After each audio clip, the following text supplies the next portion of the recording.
So I'll be kicking off by introduction to sequencing technologies.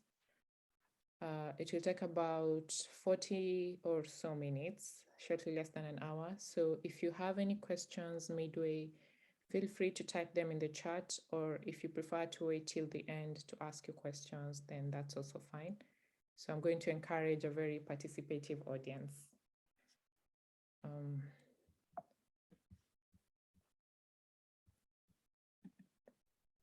So the objectives of the next 1 hour basically is to understand what DNA sequencing is, to describe first, second, and third generation sequencing techniques, and then also mention some of the applications of these techniques. And then we'll also go through template preparation and also now compare how the different sequencing techniques, compare to each other and how we can apply how to choose a technique over the other given the circumstances, and then a very brief overview of the data analysis. So I believe most of us have an idea of what DNA sequencing is. It's basically the process of determining the order of nucleotides, and we have four generic nucleotides. That's A, T, C, and G in DNA.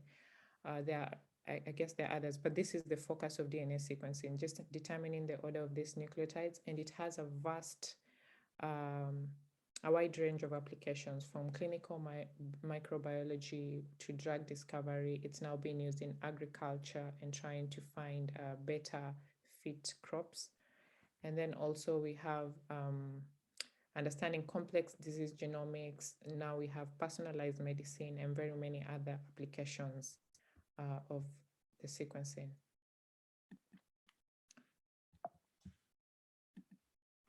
So the history of sequencing is not very long. The first DNA sequencing was in 1977, which was by Frederick Sanger, and he believed that knowledge of sequencing would contribute to much better understanding of living matter, and which it has.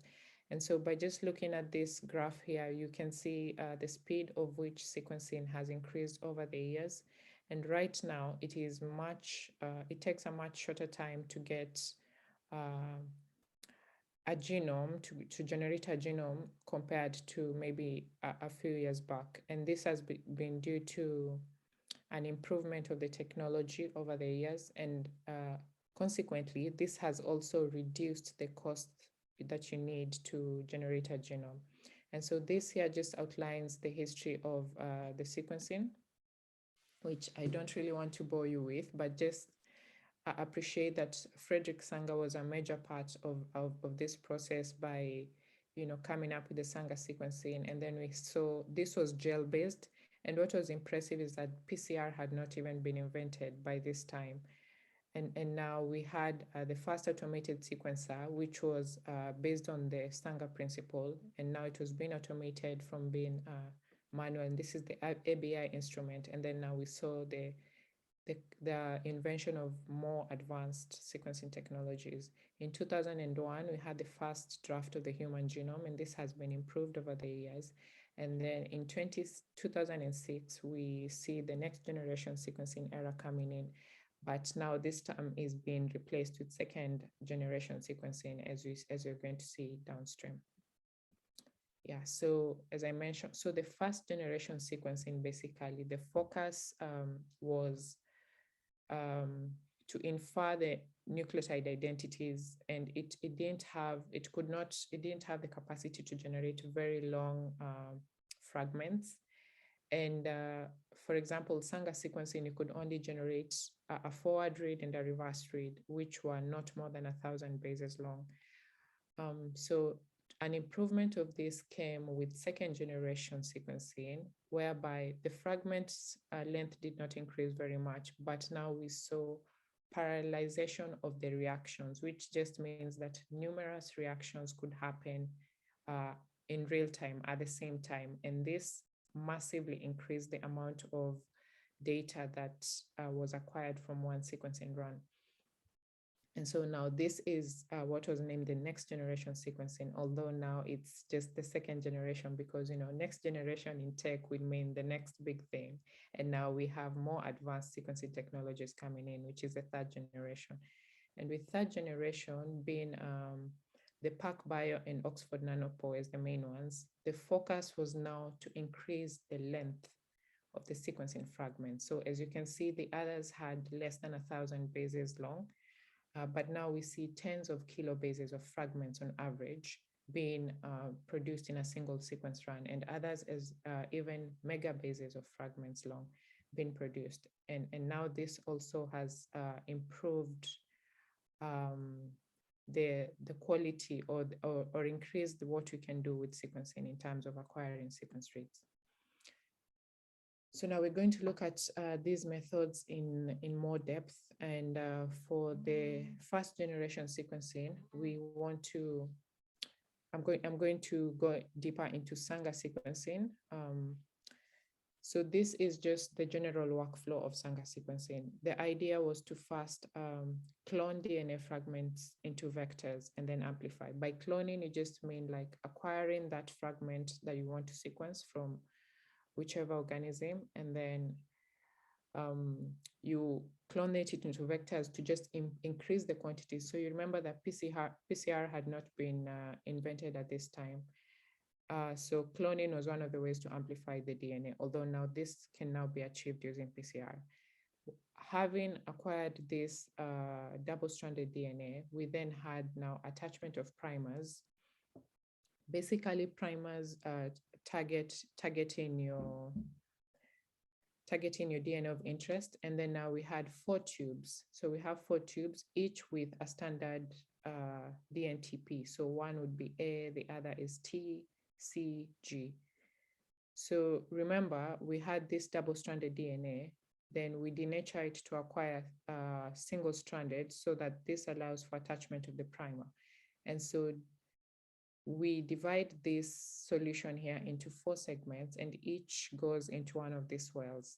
And now what happens, because we have all the conditions of a PCR here, this primer is going to initiate the elongation of this strand. But amongst the nucleotides that we've added here is what we call a di-deoxynucleotide, which basically terminates the elongation process. And the proportion of DDNTPs is roughly about 1/10 to the proportion of DNTPs. And so what you end up with is that you'll have one strand, for example, terminate after adding just the first nucleotide here, because by chance that was a DDNTP. However, another strand in the same solution will have an addition of 3 normal standard DNTPs before a DDNTP attaches. And so what you have when a DDNTP attaches is that it stops any further elongation of that strand and what we call now a termination. So we have different sized fragments in the solution by the end of the reaction. And so now this is what I'm trying to describe. So one could grow up to this length, another to this length. It's totally entirely now by chance, given that we have a mix of the nucleotides in the reaction. And so now, once you denature this, you have different sized DNA fragments. And now a gel electrophoresis was used to determine the sequencing. So this is what we have. So once we have this, now you start from the bottom, because with gel electrophoresis, the DNA moves as far as its size, basically. Its weight contributes to the distance it's going to move. So the first one, because it's the longest, it's going to move the shortest distance. And we're going to, because we had the 4 wells here, remember, so this is coded by the 4 wells. So we have a G, and then a G again, and then an A, and this is what is going to help us determine the order of these nucleotides. And at the end of the day, we are able to determine that this is the order of our sequence from maybe 5' to 3' or 3' to 5'. So this is how the Sanger sequencing operates, but thankfully, we now have an automated method to do this. And now, instead of using gel processes, we use fluorescence. So the DNTPs now, in this case, are fluorescently labeled. And sorry, this should be DDNTPs. DDNTPs are fluorescently labeled. And now we have, when each attaches, there is emission of a unique color spectra to each of the four. So each of the four has a unique color spectra. And now with this, we are able to obtain a chromatogram, something like this here that you see at the bottom right, based on where the DDNTP gets to attach. And this has an automatic detector whereby we can be able to obtain the sequence. So the advantage of the Sanger sequencing is it has it has high accuracy in calling the bases, and it could develop long individual reads, of course, with a limitation, because this was less than 100 after 1,000 bases. After 1,000, the chemistry begins to lose its precision, perhaps due to, you know, the PCR components are now being depleted and all that.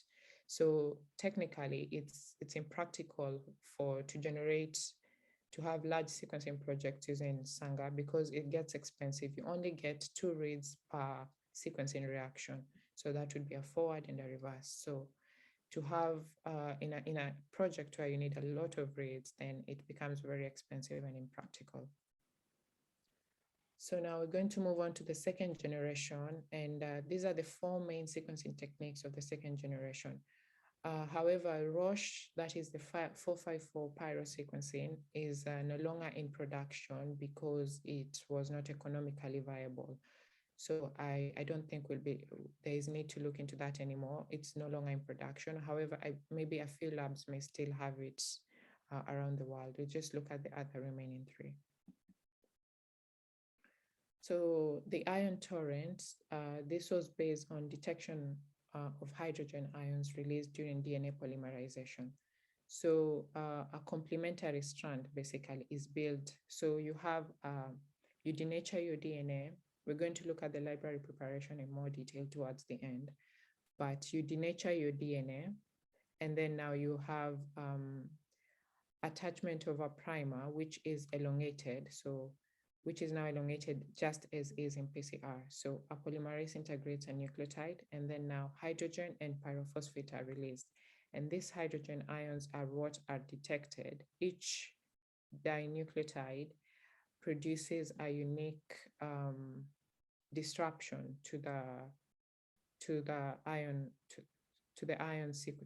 current passing below. So this is so with the workflow, you start with the DNA, and then you end up having what we call, because most of the sequences are limited in terms of how long they can sequence, we have to end up fragmenting our DNA into shorter fragments, and then now adding this to the sequences. So you have your 200 bases long amplicons, and then now, because when you shear this, some of them may become blunt end, as I will demonstrate in more detail in the library preparation stage.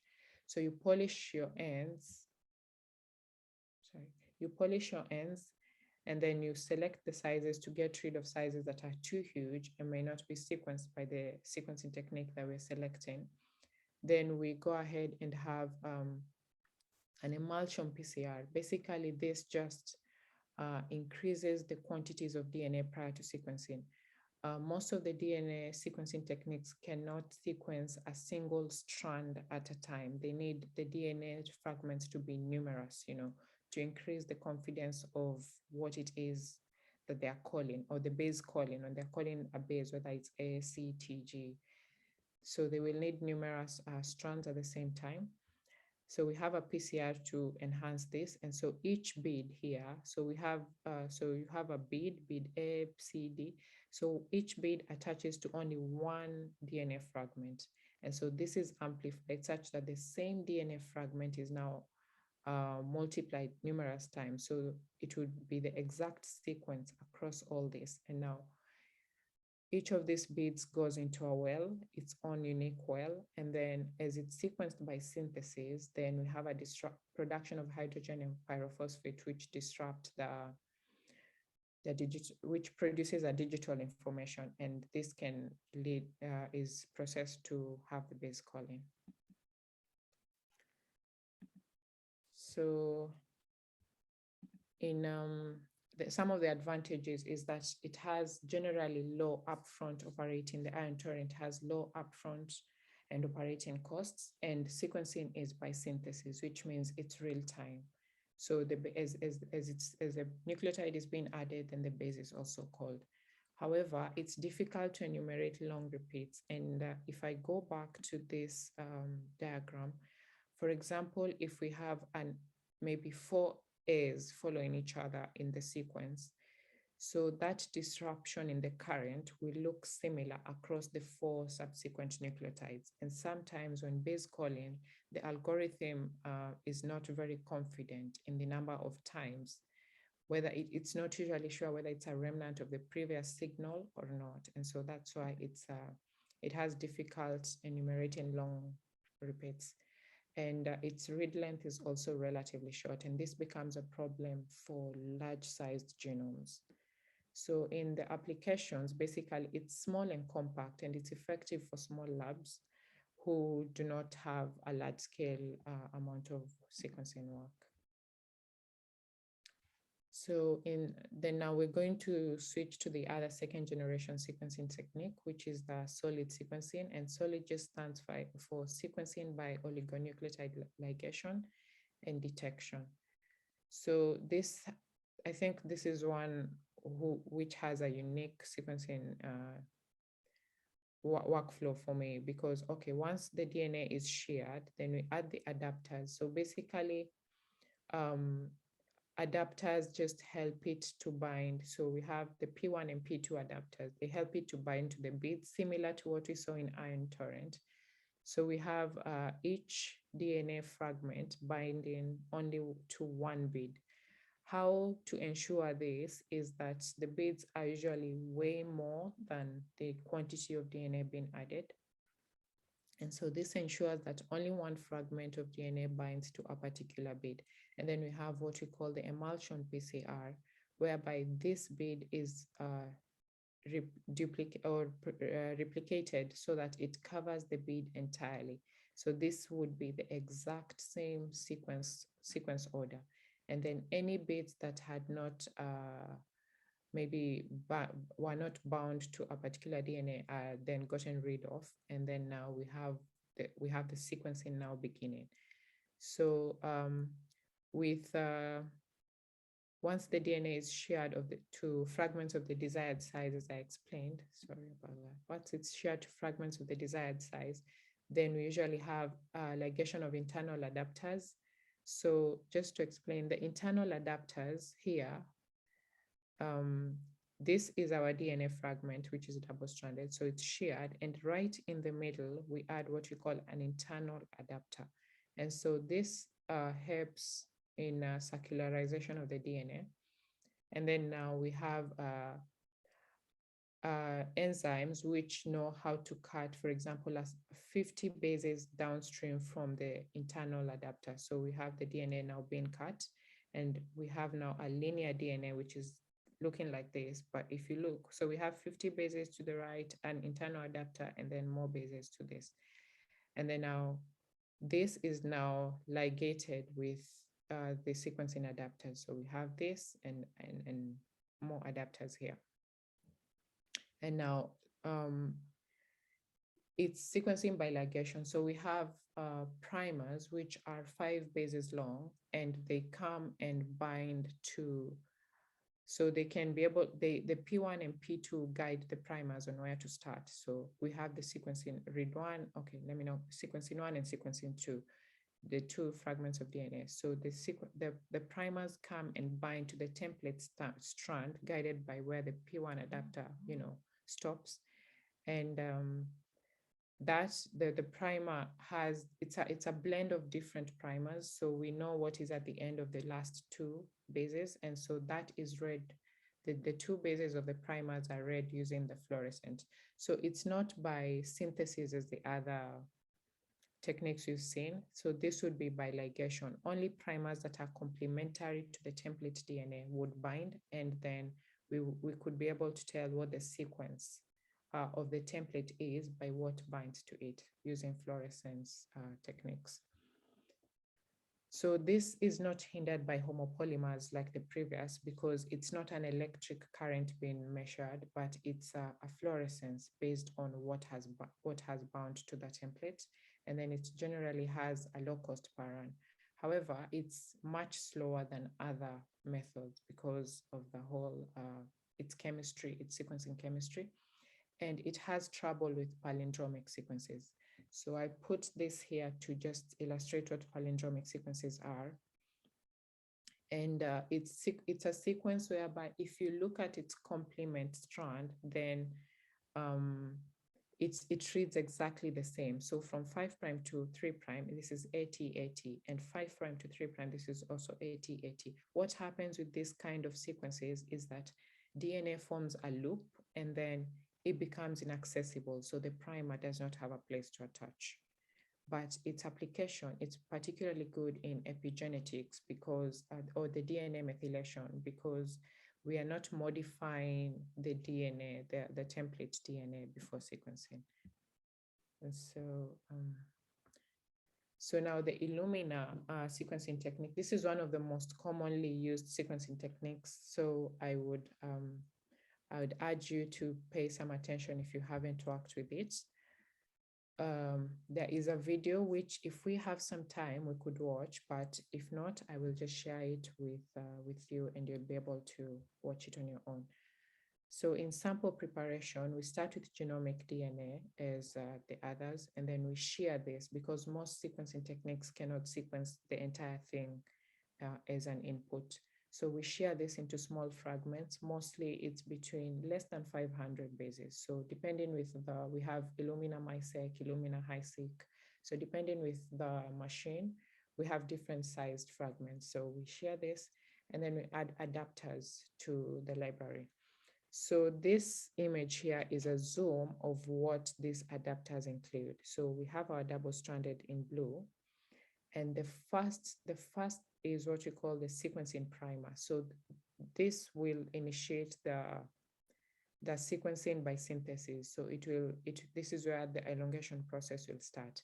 And then if you look right next to it is a different color, what you call an index.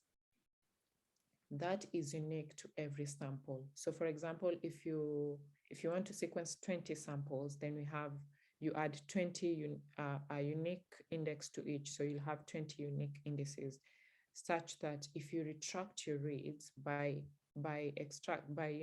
looking at the index, you can be able to tell this is my sample 1, this is my sample 2 by the index. Because we're going to merge all of this we're going to pull all this DNA into one well. And so by the end of it all, we can't have a particular well saying this was our sample 1. And then now the last one here would be what is complementary to the flow cell oligonucleotide. So here is our flow cell oligonucleotide, and it has this short DNA fragments here, which are complementary now to what we have as the first one. So we have now this DNA strand comes and attaches to the flow cell, and then we have what we call a cluster generation, basically, or amplification. So we want to, again, boost the number of DNA strands on our flow cells so that by the time we are calling the reads, we have many identical DNA fragments, which are all producing the same signal. So this sort of improves our confidence as we call the reads. So you have a sort of PCR at this stage whereby you duplicate all these fragments and you have different clusters per DNA read. And then now this is fed into the Illumina MySeq, but of course you're going to get rid of any double-stranded and leave just a single strand. And then we're going to have a read 1 and read 2. It's best illustrated using the video, which if we have time, as I mentioned, we will watch.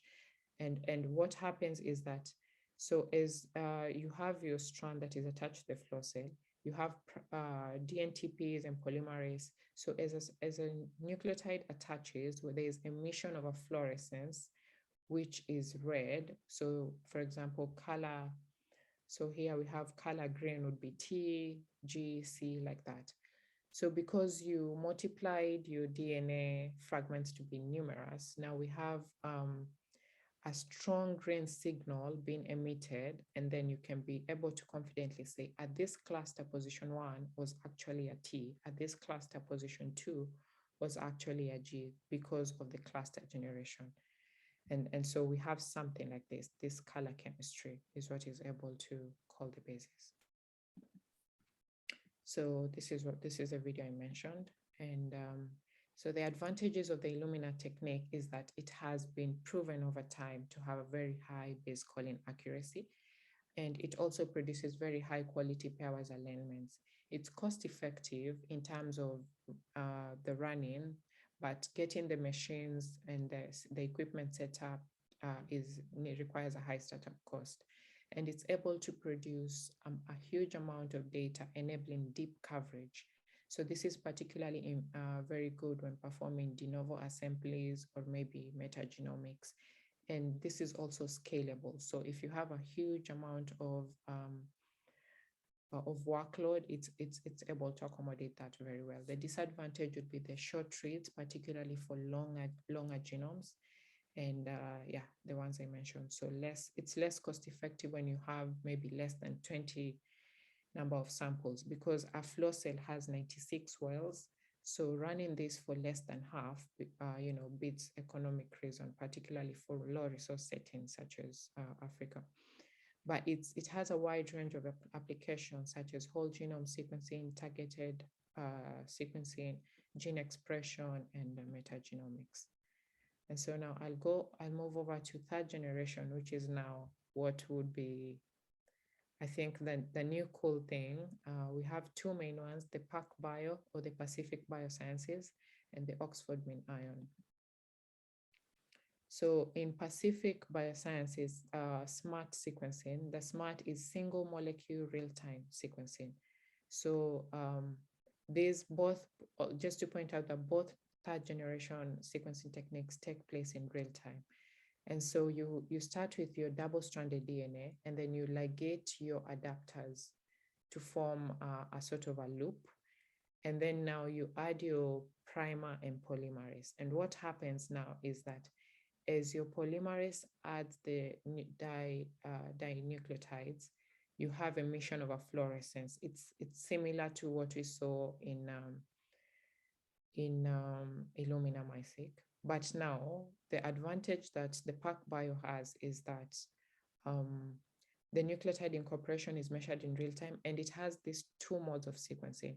So if you're interested in acquiring the longest possible read, then you have your library preparation takes a different route, and you're able to sequence longer fragments much easily. Or if you're interested in instead quality of the reads, then you can select the circular genome, whereby you have the genome sequenced repetitively, and you're able to call your bases with more confidence. Or you can be able to take the continuous long sequencing reads. For example, if you have an organism that is very long, you want to take the longest possible read. So it's able to generate tens of kilobases in length. It has a particularly high accuracy when you go with the hi-fi sequencing route in the library preparation. And it's particularly good for epigenetics because we don't have a PCR amplification step.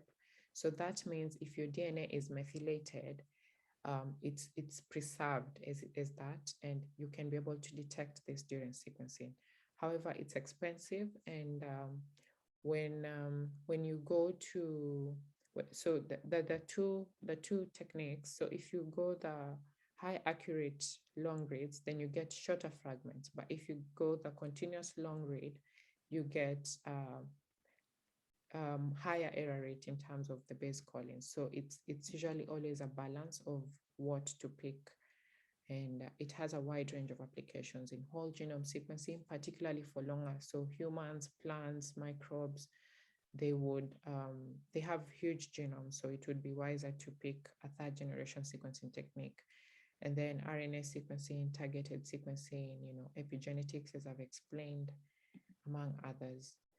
And now to the final one, the Oxford mean ion. So this would be it, as it suggests, a nanopore. It uses a nanopore, a very small protein pore, and we have an ionic current, or an electric current is usually passing through this pore. So as you insert your DNA, then the different bases disrupt this current differently. And so this is able to be analyzed. The nanopore signal can be analyzed, and the base calling can be done in real time. So as it passes through, it's analyzed. So it's that simple, straightforward. So the read length is directly related to the template. So if you input, only 10 bases, then you'll get your read length of 10 bases. If you input 2 mega bases, then it's able to also process that. And because you're also handling your DNA directly, you can be able to get modifications such as methylation for epigenetics. So the Oxford nanopore is nowadays, it's becoming a new favorite also among many labs because of what I've described. You can sequence from very short fragments to ultra long fragments. You also get to sequence your native DNA without a PCR step, which can be able to give you information on methylation.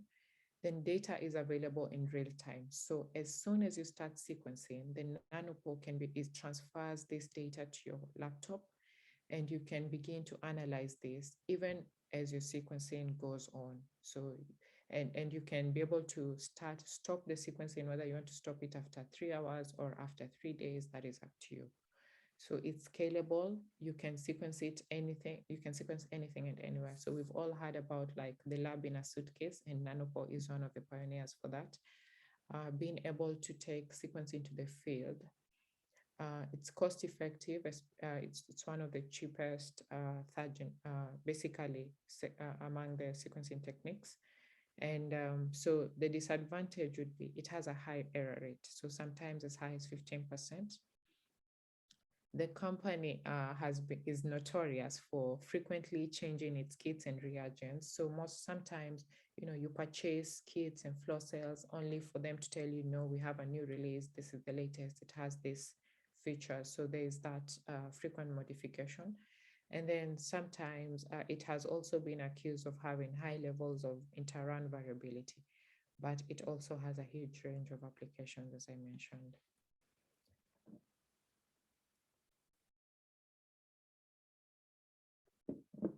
So just trying to wind up before I bore you to death. So this is how the different techniques compare to each other. This is something we've seen over time. So for example, Sanger sequencing we mentioned, it can only give up to 1,000 bases. And actually beyond 800, it begins to have very low base quality. Ion torrent would be 200. Illumina is up to 500, depending on the flow cell. The solid gives the shortest, that would be 50 by 50 with the internal ligator in the middle. Sorry, is someone asking a question? Okay, sorry. Then the Oxford nanopore will produce long reads as well as the SMART technique. And this is how also the sequencing costs to acquire 1 billion bases is. So you see, for Sanger, to get this number of bases is extremely expensive, almost impractical. And Roche was also, I think I removed Roche from the table because it's no longer in production. It's about 10 US dollars to acquire this. And you see the others are now generally much cheaper. And this is now a brief overview of what we've seen. So first generation, we have Sanger and Maxam and Gilbert, which we didn't look at. And then second generation, we have these 4 techniques as well, 454, Solexa, Ion Torrent, and Illumina. And we have the PacBio and Oxford nanopore, which are able to produce very long fragments on average. And they traditionally have lower accuracy. So the error rates tend to be higher in these two compared to maybe the second generation, but they have the advantage of long rates. So sometimes it's also possible to combine. So for example, if you're sequencing a new organism that hasn't been sequenced before, it's also possible to combine maybe nanopore and Illumina to be able to generate a reference genome, because this will be able to give the length and this is able to give the quality. So merging the two. But then again, depending with budget requirements, that may change. So now in terms of the template preparation, there is what we call metagenomics and targeted enrichment. So when you're sequencing an organism, basically, you can choose to go in blindly, like I don't want to create bias in this, because target enrichment is you directly amplify what you want to. For example, if I want to sequence Streptococcus pneumoniae in my sample, so you use your primers for strep pneumo and you directly amplify that, and you're able to create to create a template which is has a high amount of DNA. Or you can use other methods, not necessarily PCR, cell culture for viruses, or the hybrid capture method. And so this is now your input for DNA sequencing. On the other hand, we have what is known as metagenomics or agnostic sequencing. So this is basically, it's considered unbiased in theory, because once you extract your nucleotide, that is, for example, total RNA or DNA, then you input is directly without any modifications there into the sequencer as your template. However, it's expensive because most of the times, because you've not pre-amplified your DNA, you have to sequence, if it's Illumina, you have to have a deeper read length, a deeper sequencing. And this means you can only, you have to limit maybe the number of samples for your read and input. Yeah, you have to limit. And also the sample input, it requires more sample input. So maybe if your sample is limited, then metagenomics may not be the way to go. So I mentioned that we would have a deeper look into library preparation. It's a similar principle across most of them, actually. So because our genomic fragment is long, it cannot be input directly. So we have to fragment this, select our sizes, because fragmentation is random, and then now ligate our adapters. So fragmentation can either happen by nebulization, sonication, or digestion. This is basically nitrogen nebulization. So the nitrogen is able to shear the DNA into smaller fragments. Sonication is sort of mechanical. You add glass beads and you shake and literally just breaking the DNA mechanically. Or you can add restriction enzymes, and this will fragment the DNA into this. And so, for example, if you have your large genome here, you fragment it, then you sequence. When in terms of assembly, you get these overlapping sections, because this was randomly done and we have numerous DNA molecules. And so these overlaps are able to guide you into assembling something. So you're reconstructing what you started with at the bioinformatics step. This is what you end up doing. And so in size selection here, once you fragment your DNA, you notice that for some, for example, the enzyme may shear the DNA at this step, and the paired end, it shears here. So you end up with what you call blunt DNA. And so you have to transform this using a polymerase to just polish it so that they're now equal to each other. You just add a polymerase, and this is now generated. And once your DNA is polished, you add your adapters. So this help you, so they could be sequencing primers, sample indices, or something like that. And then now you're able to amplify this and purify and have it input into the NGS sequencer.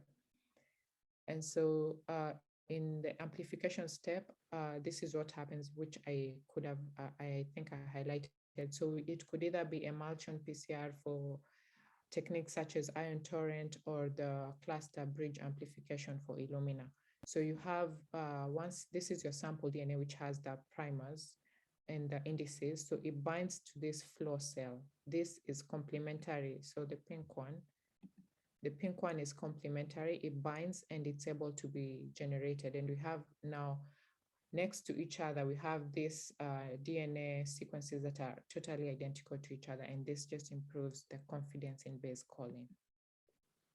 So now, having gone through so many sequencing techniques, how do we choose a sequencing technology? And I'm going to ask you a question, and I hope that you get to type in the chat.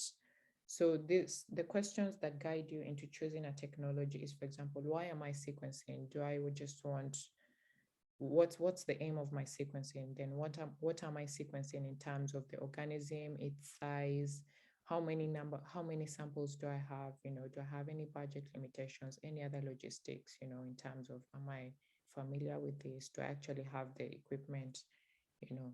So there's so many options to do that. So this is a question, question one. Please feel free to type your answers in the chat. No right or wrong answers. We could discuss this at the end of the talk. So I'm just going to pause for like 30 seconds to give you time to read through. So Michael wants to understand the genetic diversity, and he wants to do this using whole genome sequencing. So what sequencing technique would you advise him to use, in what we've covered so far?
Great. So I see some responses in the chat. So he can use Oxford nanopore sequencing, third generation, PacBio or nanopore. Exactly. So the guide here is the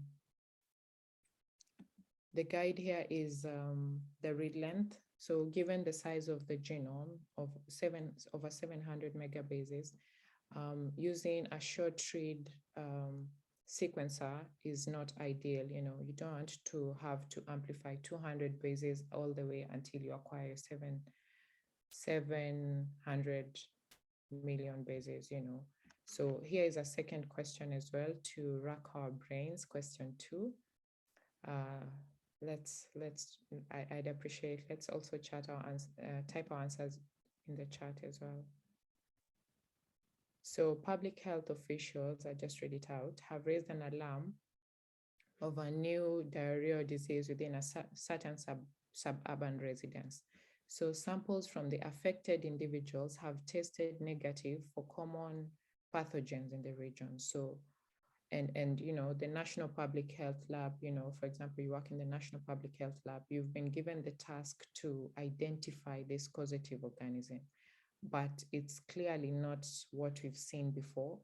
So how do we go about, the sequencing approach to identify this organism?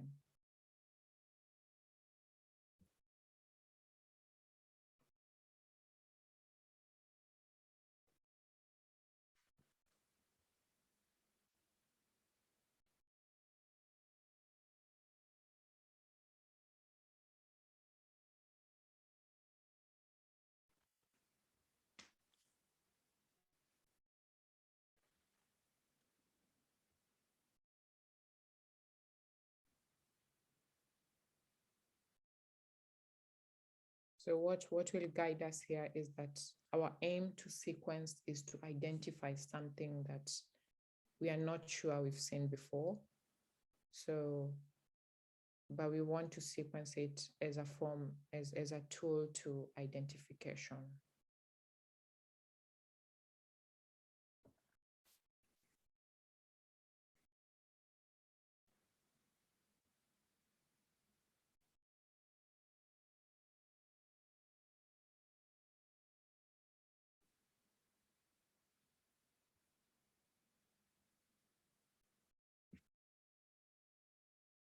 Thank you, exactly. So we would use metagenomics.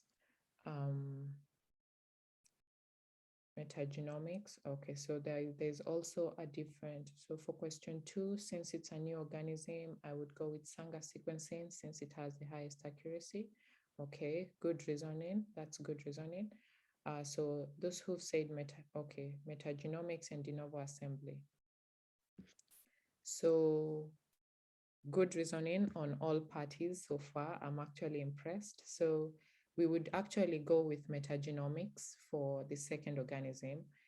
And de novo assembly, as I think that will be handled, the data analysis will be handled later. So let's deal with the sequencing now.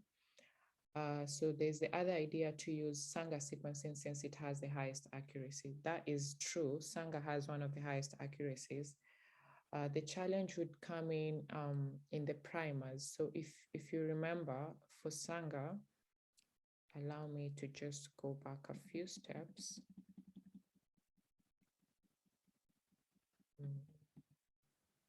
For Sanger sequencing, at this stage, we will need to attach a primer. And so if we do not know what we are sequencing, then we really do not have this primer, because this primer needs to be the template's primer. It needs to be specific to our template. So that's the only challenge. But you're right, Sanger has one of the highest accuracy in terms of sequencing. So good job to all of you. Now let's wind up our today's lecture. So in data analysis, this is the output of Sanger. You have what we call chromatograms. So the confidence is not really given by sort of a direct number, but it's how the peak is defined. So if you look at, for example, we have very nice peaks. For example, this peak here is a very nice peak. Then the definition of the peak tells you the quality of the base calling at that particular stage. But if you see lines that are a bit not sure whether they're a peak or not, then that tells you that the quality at that stage is not very good. So what you end up doing, you have a forward primer and a reverse read and a forward read, and you merge these two. And in case we have any inconsistencies, sometimes you could have more than one read per sample, but just remember that every read needs its own reaction. So you can end up having one sample having as many as 6 reactions, which is not very good for large scale sequencing. So this chromatogram is each of these reads is able to guide you into calling a consensus. So in case we have any disparities, for example, I'm trying to say, I don't think our reads have any disparities actually, but having more than one helps you. For example, if the second one on this one read a G, then these two read A. So then we are able to confidently tell when we come down to that particular position, we can tell that maybe at position A here, A looks good, but G does not look very confident. And we can be able to call that in the consensus, we can edit that. So that's how basically the generation of a consensus happens in Sanger sequencing. And then now in NGS, it's a bit more computational. So we end up with either FASTQ or FAST5. And for example, if you're using something like Illumina, remember I said that you have to give each sample a unique identifier, because after all, you're going to pull all the samples into one reaction. So you do what you call the demultiplexing. That is now separating each sample back to its unique identity. The latest sequencers do this on their own. So they give you data that has already been demultiplexed. And so once you have your unique reads, you can be able to acquire what you call quality scores. And this will be covered much later, but you want to make sure that you only select reads with a good quality score, and then proceed with that downstream. So could either now go into de novo assembly or a reference-based assembly. What we mean by reference-based means you already know what you are sequencing, first, and two, you have an established reference for the genome that you are sequencing. So you map your reads to that reference, and then you can be able to do whatever it is that you wanted to do. If you wanted variants or to generate a reference genome that can be used for phylogenetics or other analysis, then you're able to do that. For de novo, on the other hand, you're not using a particular reference. So you're taking all these reads and then comparing them to each other and seeing which ones overlap. So you end up with what we call contigs. And so these contigs then can take different approaches. You can then choose to blast these contigs to be able to identify which organisms, represent your sequencing reads, or you can use the contigs, have to select maybe a particular region and do phylogenetics, or you can even take the contigs and again map them to a reference. So it's always depends with what you want to do. It's not always cut on stone that you have to do this after this after this. Different applications can have different workflows. But remember, even the best bioinformatics cannot save bad sequencing. So it's garbage in, garbage out. If maybe you had a contamination step when creating your library, then bioinformatics is not going to come and save that. So it's always good to just always confirm that, it's good to overlook that because sequencing is very expensive, but yeah, even the best bioinformatics cannot save bad sequencing. You just need to have that in mind. And so this is an example of a workflow for human rhinovirus that this is what I worked on for my master's. So human rhinovirus is a short genome, relatively 7 kilobases. And so we had primers, overlapping primers, and then total RNA extraction. So in the total RNA extraction, you'll notice that some of the RNA is not rhinovirus specific because it just extracts everything. So then we had PCR, which was specifically for human rhinovirus. So we had rhinovirus primers, and then a library preparation step, sequencing. And then for the sequence assembly, now once you acquire the good quality reads, you assemble the contigs. So you see that some contigs will not belong to human rhinovirus. And so you can get rid of this by comparing it to the reference and then calling the consensus. So that is it. I hope we are able to now, at least have an idea of all this from the past 1 hour, and I'm happy to take questions. I understand that we're almost out of time. We are out of time, yeah. Okay. So any questions?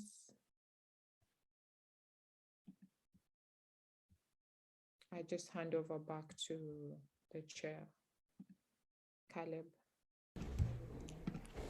Thank you, Martha, for that wonderful introduction to sequencing and sequencing technologies. So quick question, we'll have a short break, then we'll come back to file formats and by Sean Aaron. But quick question is there an effect of, so for example, it's well known that the ONT technologies have high error rates, And when it comes to genetic diversity studies, is there an effect of the fact that it has high error rates? Would that inform whether or not to utilize that technology? Yeah, so the high error rates in terms of choosing the technology. So for example, if you're sequencing, I'm in pathogen genomics, so I'll tend to lean more to that. If you're sequencing highly related infections, so you want for transmission inference. So if it's a same epidemiological cluster, the nucleotide differences will be maybe one or two. So you want to make sure that this what you the one or two nucleotide differences you're seeing is not due to the error rate. You want to be sure it's actually what you're seeing. But then if it's for large diversity studies, maybe across the country or across the continent, then I think that would make minimal difference. Yeah. Okay, thank you so much. Any other questions?